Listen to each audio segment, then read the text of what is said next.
Hi there, I'm Lucy McDonald, and today I'm going to tell you why your ITB pain, in other words, pain on the outside of the knee, why it's not getting better and what you can do about it.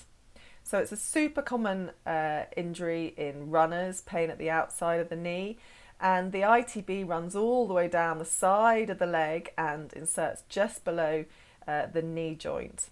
So you'll feel the pain anywhere on the outside of the knee. As I say, it's really common in runners, and at the moment I've got lots of marathon runners contacting me, telling me that this is what's causing their problem. So, first misconception of how to treat it. Number one is stretching it. Stretching an ITB just doesn't make sense. For a start, it's more of a tendon-like structure rather than a muscle, and tendons we know now do not like stretching. So also, whether you can actually stretch it at all is debatable. So anyone telling you to stretch it, I would suggest going and seeing someone else.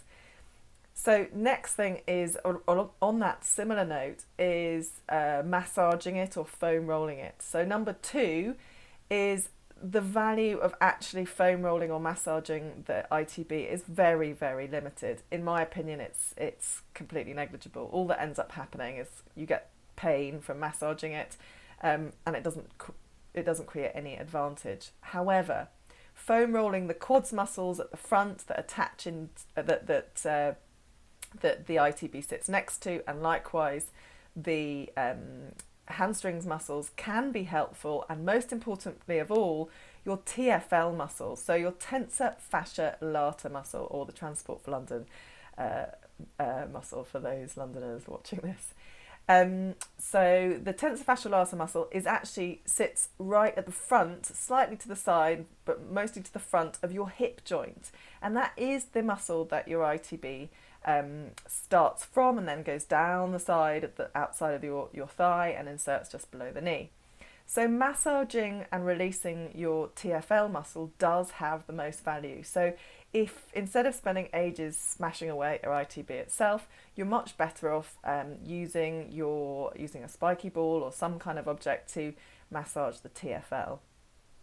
The next one is around glutes. So one of the problems around glutes is that people say because your glutes are tight, your ITB is tight, and there is no direct relationship in that the ITB doesn't attach into your glutes. So as I said, it's more to do with the fact that the glutes are often weak or most commonly not being activated, and that's often because of the position of the pelvis. So you could do loads of clam exercises or the exercises lying on your side, lifting your leg, to try and strengthen the muscles of your glutes, but actually it's not going to have any effect unless you sort out your pelvic position. So the third thing is that it's not to do with glutes tightness, but it is often to do with glutes weakness, and the way to strengthen your glutes is not only to do it lying down, but to make sure that you are strengthening them in a standing position. I'm going to write in the notes on this video the exercises that are really helpful, but they are called, if you want to put it into the search tool at the top of this website, they're called Running Man exercise, and the wall ball series are really, really useful. They activate the muscles in the buttocks and train your pelvis to stand and ultimately to run in the correct position.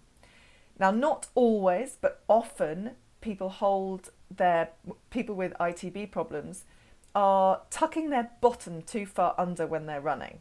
So one of the things that you can try and can have an immediate positive benefit is very slightly and almost imperceivably tipping your tailbone out behind you. So that's something that you can try, and just doing that reduces the amount of pressure going through the TFL, so the muscle at the front of your hip, and just gives enough of a change to activate the muscles in your glutes. So the next one is to try and run with your feet very slightly further apart. So if you run with your feet slightly further apart, you get more of the strain going through those glute muscles that you are trying to activate. Now, these two changes in your technique come with a caveat, and that's that you've got to do it with the smallest little tweak possible. Because whenever you make any changes to your running technique, it can result in more strains in other parts of your body. So you would only do those two things if you have ITB pain, and therefore the advantages outweigh the potential disadvantages of irritating something elsewhere. But those two things, from my experience, are the have most immediate effect on reducing ITB pain. So I'll review those. That's 1, slightly tipping your tailbone, so slightly sticking your bum out and tipping your body forwards as per the Running Man exercise. And 2, running with your feet very slightly further apart. Finally, with ITB pain, it's often due to overtraining.